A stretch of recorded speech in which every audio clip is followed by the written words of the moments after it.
Nehemia pasal 1 sampai dengan pasal 4. Firman Tuhan berbunyi demikian. Doa Nehemia bagi orang Israel. Riwayat Nehemia bin Hakaliah. Pada bulan Kisleu tahun ke-20, ketika aku ada di Puri Susan, datanglah Hanani, salah seorang dari saudara-saudaraku, dengan beberapa orang dari Yehuda. Aku menanyakan mereka tentang orang-orang Yahudi yang terluput, yang terhindar dari penawanan, dan tentang Yerusalem. Kata mereka kepadaku, orang-orang yang masih tinggal di daerah sana, yang terhindar dari penawanan, ada dalam kesukaran besar dan dalam keadaan tercela. Tembok Yerusalem telah terbongkar dan pintu-pintu gerbangnya telah terbakar. Ketika aku dengar berita ini, duduklah aku menangis dan berkabung selama beberapa hari. Aku berpuasa dan berdoa ke hadirat Allah semesta langit, kataku, Ya Tuhan, Allah semesta langit, Allah yang maha besar dan dahsyat, yang berpegang pada perjanjian dan kasih setianya terhadap orang yang kasih kepadanya dan tetap mengikuti perintah-perintahnya. Berilah telingamu dan bukalah matamu dan dengarkanlah doa hambamu yang sekarang kupanjatkan ke hadiratmu siang dan malam bagi orang Israel. Hamba-hambamu itu dengan mengaku segala dosa yang kami, orang Israel, telah lakukan terhadapmu, juga aku dan kaum keluargaku telah berbuat dosa. Kami telah sangat bersalah terhadapmu dan tidak mengikuti perintah-perintah, ketetapan-ketetapan, dan peraturan-peraturan yang telah kau perintahkan kepada Musa, hambamu itu. Ingatlah akan firman yang kau pesan kepada Musa, hambamu itu, yakni, bila kamu berubah setia, kamu akan kucerai-beraikan di antara bangsa-bangsa. Tetapi bila kamu berbalik kepadaku dan tetap mengikuti perintah-perintahku serta melakukannya, maka sekalipun orang-orang buanganmu ada di ujung langit, akan kukumpulkan mereka kembali dan kubawa ke tempat yang telah kupilih untuk membuat namaku diam di sana. Bukankah mereka ini hamba-hambamu dan umatmu yang telah kau bebaskan dengan kekuatanmu yang besar dan dengan tanganmu yang kuat? Ya, Tuhan, berilah telinga kepada doa hambamu ini dan kepada doa hamba-hambamu yang rela takut akan namamu, dan biarlah hambamu berhasil hari ini dan mendapat belas kasihan dari orang ini. Ketika itu, aku ini juru minuman raja. Nehemia pasal 2. Nehemia diutus ke Yerusalem. Pada bulan Nisan, tahun ke-20 pemerintahan Raja Artasasta, ketika menjadi tugasku untuk menyediakan anggur, aku mengangkat anggur dan menyampaikannya kepada raja, karena aku kelihatan sedih yang memang belum pernah terjadi di hadapan raja. Bertanyalah ia kepadaku, mengapa mukamu muram, walaupun engkau tidak sakit? Engkau tentu sedih hati. Lalu aku menjadi sangat takut. Jawabku kepada raja, hiduplah raja untuk selamanya. Bagaimana mukaku tidak akan muram kalau kota, tempat pekuburan nenek moyangku, telah menjadi reruntuhan dan pintu-pintu gerbangnya habis dimakan api. Lalu kata raja kepadaku, jadi apa yang kau inginkan? Maka aku berdoa kepada Allah semesta langit. Kemudian jawabku kepada raja, jika raja menganggap baik dan berkenan kepada hambamu ini, utuslah aku ke Yehuda, ke kota pekuburan nenek moyangku, supaya aku membangunnya kembali. Lalu bertanyalah raja kepadaku, sedang permaisuri duduk di sampingnya, berapa lama engkau dalam perjalanan dan bilakah engkau kembali?" Dan raja berkenan mengutus aku sesudah aku menyebut suatu jangka waktu kepadanya. Berkatalah aku kepada raja, "Jika raja menganggap baik, berikanlah aku surat-surat bagi bupati-bupati di daerah seberang sungai Efrat, supaya mereka memperbolehkan aku, lalu sampai aku tiba di Yehuda. Pula sepucuk surat bagi Asaf, pengawas taman raja, supaya dia memberikan aku kayu untuk memasang balok-balok pada pintu-pintu gerbang di benteng bait suci, untuk tembok kota dan untuk rumah yang akan kudiami." Dan raja mengabulkan permintaanku itu, karena tangan Allahku yang murah melindungi aku. Maka datanglah aku kepada bupati-bupati di daerah seberang sungai Efrat dan menyerahkan kepada mereka surat-surat raja, dan raja menyuruh panglima-panglima perang dan orang-orang berkuda menyertai aku. Ketika Sanbalat, orang Horon, dan Tobia, orang Amon, pelayan itu, mendengar hal itu, mereka sangat kesal, karena ada orang yang datang mengusahakan kesejahteraan orang Israel. Maka tibalah aku di Yerusalem.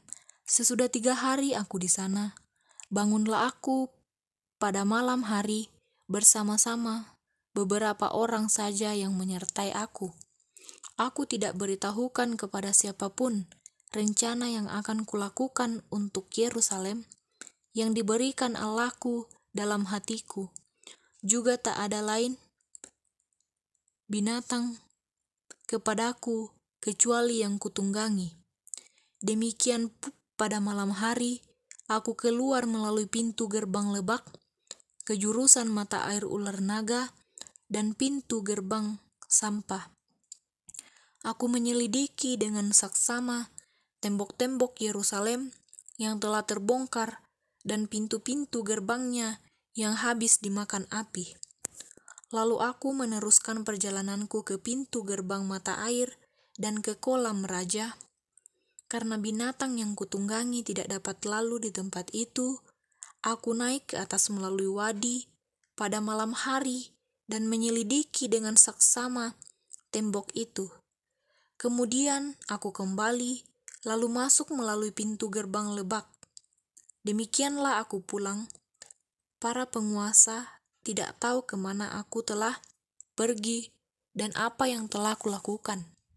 Karena sampai kini aku belum memberitahukan apa-apa kepada orang Yahudi, baik kepada para imam maupun kepada para pemuka, kepada para penguasa dan para petugas lainnya.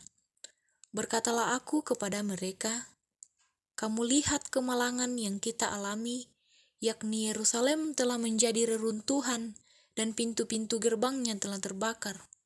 Mari kita bangun kembali tembok Yerusalem, supaya kita tidak lagi dicela." Ketika aku beritahukan kepada mereka betapa murahnya tangan Allahku yang melindungi aku dan juga apa yang dikatakan raja kepadaku, berkatalah mereka, "Kami siap untuk membangun." Dan dengan sekuat tenaga mereka mulai melakukan pekerjaan yang baik itu. Ketika Sanbalat, orang Horon, dan Tobia, orang Amon, pelayan itu, dan Geshem, orang Arab, mendengar itu, mereka mengolok-olokkan dan menghina kami. Kata mereka, "Apa yang kamu lakukan itu? Apa kamu mau memberontak terhadap raja?" Aku menjawab mereka, kataku, "Allah semesta langit, dialah yang membuat kami berhasil. Kami hamba-hambanya telah siap untuk membangun, tetapi kamu tak punya bagian atau hak dan tidak akan diingat di Yerusalem." Nehemia pasal 3. Para peserta dalam pembangunan. Maka bersiaplah imam besar Eliasib dan para imam, saudara-saudaranya, lalu membangun kembali pintu gerbang domba. Mereka mentabiskannya dan memasang pintu-pintunya. Mereka mentabiskannya sampai menara Mea, menara Hananeel. Berdekatan dengan mereka, orang-orang Yeriko membangun, dan berdekatan dengan orang-orang itu, Zakur bin Imri, pintu gerbang ikan dibangun oleh Bani Sena. Mereka memasang balok-balok, lalu memasang pintu-pintunya dengan pengancing-pengancing dan palang-palangnya. Berdekatan dengan mereka, Meremot bin Uria bin Hakos mengadakan perbaikan, dan berdekatan dengan dia, Mesulam bin Berekia bin Mesezabeel, berdekatan dengan dia, Sadok bin Baana mengadakan perbaikan, dan berdekatan dengan dia orang Tekoa. Hanya pemuka-pemuka mereka tidak mau memberi bahunya untuk pekerjaan tuan mereka. Pintu gerbang lama diperbaiki oleh Yoyada bin Pasea dan Mesulam bin Besoja. Mereka memasang balok-balok lalu memasang pintu-pintunya dengan pengancing-pengancing dan palang-palangnya. Berdekatan dengan mereka, Melaca, orang Gibeon, dan Yadon, orang Meronot, mengadakan perbaikan beserta orang-orang Gibeon dan Mispa yang berada di bawah kekuasaan bupati daerah sebelah barat Sungai Efrat. Berdekatan dengan mereka, Uziel bin Haria, salah seorang tukang emas, mengadakan perbaikan, dan berdekatan dengan dia, Hanaya, seorang juru campur rempah-rempah. Mereka memperkokoh Yerusalem sampai tembok lebar. Berdekatan dengan mereka, Refaya bin Hur, penguasa setengah wilayah Yerusalem, yang satu mengadakan perbaikan. Berdekatan dengan dia, Yedaya bin Harumaf mengadakan perbaikan tepat di depan rumahnya, dan berdekatan dengan dia, Hatus bin Hasabneya, Malkia bin Harim, dan Hasub bin Pahat Moab memperbaiki bagian yang lain dan menara perapian. Berdekatan dengan mereka, Salum bin Halohes, penguasa setengah wilayah Yerusalem, yang lain mengadakan perbaikan bersama-sama anak-anak perempuannya. Pintu gerbang lebak diperbaiki oleh Hanun dan penduduk Zanoa. Mereka membangunnya kembali dan memasang pintu-pintunya dengan pengancing-pengancing dan palang-palangnya. Pula tembok diperbaiki sepanjang 1000 hasta sampai pada pintu gerbang sampah. Pintu gerbang sampah diperbaiki oleh Malkia bin Rekhab, penguasa wilayah Betkerem. Ia membangunnya kembali dan memasang pintu-pintunya dengan pengancing-pengancing dan palang-palangnya. Pintu gerbang mata air diperbaiki oleh Salum bin Kolhose, penguasa wilayah Mispa. Pintu gerbang itu dibangunnya kembali, diberinya atap dan dipasangnya pintu-pintunya dengan pengancing-pengancing dan palang-palangnya. Juga diperbaikinya tembok kolam penampung air saluran dekat Taman Raja sampai pada tangga-tangga yang menurun dari kota Daud. Di sampingnya Nehemia bin Asbuk, penguasa setengah wilayah Betsur, mengadakan perbaikan sampai di depan pekuburan Daud dan sampai pada kolam buatan dan rumah para pahlawan. Di sampingnya orang-orang Lewi mengadakan perbaikan, yakni Rehum bin Bani, dan berdekatan dengan dia Hasabia, penguasa setengah wilayah Kehila yang satu untuk wilayahnya. Di sampingnya saudara-saudara mereka, yakni Binui bin Henadad, penguasa setengah wilayah Kehila yang lain, mengadakan perbaikan. Berdekatan dengan dia Eser bin Yesua, penguasa Mispa, memperbaiki bagian yang berikut di depan pendakian ke gudang senjata dekat sudut. Di sampingnya Baruk bin Sabai memperbaiki bagian yang berikut dari sudut sampai pada pintu masuk rumah imam besar Eliasib. Di sampingnya Meremot bin Uria bin Hakos memperbaiki bagian yang berikut dari pintu masuk rumah Eliasib sampai pada ujung rumah Eliasib. Di sampingnya para imam, orang-orang dari lembah Yordan mengadakan perbaikan. Di samping mereka Benyamin dan Hasub mengadakan perbaikan di depan rumah mereka. Di samping mereka Azaria bin Maaseya bin Ananya mengadakan perbaikan di samping rumahnya. Di sampingnya Binui bin Henadad memperbaiki bagian yang berikut dari rumah Azaria sampai sudut dan sampai penjuru. Palal bin Usai mengadakan perbaikan di depan sudut dan di depan menara yang tinggi yang menonjol dari istana raja, dekat pelataran penjagaan. Di sampingnya Pedaya bin Paros mengadakan perbaikan, sampai di depan pintu gerbang air, di sebelah timur, dan di depan menara yang menonjol. Adapun para budak di bait Allah tinggal di Ofel. Di samping Pedaya, orang-orang Tekoa memperbaiki bagian yang berikut dari depan menara besar yang menonjol itu sampai tembok Ofel. Mulai dari pintu gerbang kuda, para imam mengadakan perbaikan masing-masing di depan rumahnya. Di samping mereka, Sadok bin Imer mengadakan perbaikan di depan rumahnya. Di sampingnya Semaya bin Sekhanya, penjaga pintu gerbang timur. Di sampingnya Hanaya bin Selemya dan Hanun, anak Zalaf yang keenam, memperbaiki bagian yang berikut. Di samping mereka, Masulam bin Berekhya mengadakan perbaikan di depan biliknya. Di sampingnya Malkia, seorang tukang emas, mengadakan perbaikan sampai pada rumah para budak di bait Allah dan para pedagang, di depan pintu gerbang pendaftaran dan sampai pada kamar atas di penjuru. Lalu antara kamar atas di penjuru dan pintu gerbang domba para tukang emas dan para pedagang mengadakan perbaikan. Nehemia pasal 4. Firman Tuhan berbunyi demikian, kewaspadaan terhadap orang-orang yang menentang pembangunan. Ketika Sanbalat mendengar bahwa kami sedang membangun kembali tembok, bangkitlah amarahnya dan ia sangat sakit hati.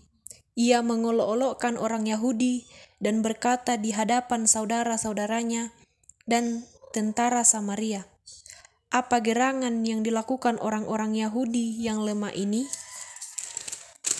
Apakah mereka memperkokoh sesuatu? Apakah mereka hendak membawa persembahan? Apakah mereka akan selesai dalam sehari? Apakah mereka akan menghidupkan kembali batu-batu dari timbunan puing yang sudah terbakar habis seperti ini? Lalu berkatalah Tobia, orang Amon itu, yang ada di dekatnya, sekalipun mereka membangun kembali, kalau seekor anjing hutan meloncat dan menyentuhnya, robohlah tembok batu mereka. Ya Allah kami, dengarlah bagaimana kami dihina. Balikkanlah cercaan mereka menimpa kepala mereka sendiri, dan serahkanlah mereka menjadi jarahan di tanah tempat tawanan. Jangan kau tutupi kesalahan mereka, dan dosa mereka jangan kau hapus dari hadapanmu, karena mereka menyakiti hatimu dengan sikap mereka terhadap orang-orang yang sedang membangun. Tetapi kami terus membangun tembok sampai setengah tinggi dan sampai ujung-ujungnya bertemu. Karena seluruh bangsa bekerja dengan segenap hati, ketika Sanbalat dan Tobia serta orang Arab dan orang Amon, dan orang Asdod mendengar bahwa pekerjaan perbaikan tembok Yerusalem maju dan bahwa lubang-lubang tembok mulai tertutup, maka sangat marahlah mereka. Mereka semua mengadakan persepakatan bersama untuk memerangi Yerusalem dan mengadakan kekacauan di sana. Tetapi kami berdoa kepada Allah kami dan mengadakan penjagaan terhadap mereka siang dan malam karena sikap mereka. Berkatalah orang Yehuda, kekuatan para pengangkat sudah merosot dan puing masih sangat banyak. Tak sanggup kami membangun kembali tembok ini. Tetapi lawan-lawan kami berpikir, mereka tidak akan tahu dan tidak akan melihat apa-apa sampai kita ada di antara mereka, membunuh mereka dan menghentikan pekerjaan itu. Ketika orang-orang Yahudi yang tinggal dekat mereka sudah 10 kali datang memperingatkan kami, mereka akan menyerang kita dari segala tempat tinggal mereka. Maka aku tempatkan rakyat menurut kaum keluarganya dengan pedang, tombak, dan panah di bagian-bagian yang paling rendah dari tempat itu, di belakang tembok, di tempat-tempat yang terbuka. Kuamati semuanya, lalu bangun, berdiri dan berkata kepada para pemuka dan para penguasa dan kepada orang-orang lain, jangan kamu takut terhadap mereka. Ingatlah kepada Tuhan yang maha besar dan dahsyat, dan berperanglah untuk saudara-saudaramu, untuk anak-anak lelaki dan anak-anak perempuanmu, untuk istrimu dan rumahmu. Ketika didengar musuh kami bahwa rencana mereka sudah kami ketahui dan bahwa Allah telah menggagalkannya, maka dapatlah kami semua kembali ke tembok, masing-masing ke pekerjaannya. Sejak hari itu, sebagian daripada anak buahku melakukan pekerjaan, dan sebagian yang lain memegang tombak, perisai dan panah, dan mengenakan baju sirah. Sedang para pemimpin berdiri di belakang segenap kaum Yehuda yang membangun di tembok. Orang-orang yang memikul dan mengangkut melakukan pekerjaannya dengan satu tangan, dan dengan tangan yang lain mereka memegang senjata.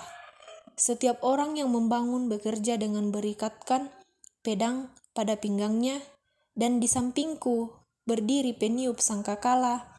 Berkatalah aku kepada para pemuka dan para penguasa dan kepada orang-orang yang lain, pekerjaan ini besar dan luas, dan kita terpencar pada tembok yang satu jauh daripada yang lain. Dan kalau kamu mendengar bunyi sangkakala di suatu tempat, berkumpullah ke sana, mendapatkan kami, Allah kita akan berperang bagi kita. Demikianlah kami melakukan pekerjaan itu, sedang sebagian daripada orang-orang memegang tombak dari merekanya, fajar sampai terbitnya bintang-bintang. Pada waktu itu juga aku berikan perintah kepada rakyat, setiap orang dengan anak buahnya harus bermalam di Yerusalem, supaya mereka mengadakan penjagaan bagi kami pada malam hari, dan melakukan pekerjaannya pada siang hari. Demikianlah aku sendiri, saudara-saudaraku, anak buahku, dan para penjaga yang mengikut aku, kami semua tidak sempat menanggalkan pakaian kami, setiap orang memegang senjata dengan tangan kanan. Amin, firman Tuhan.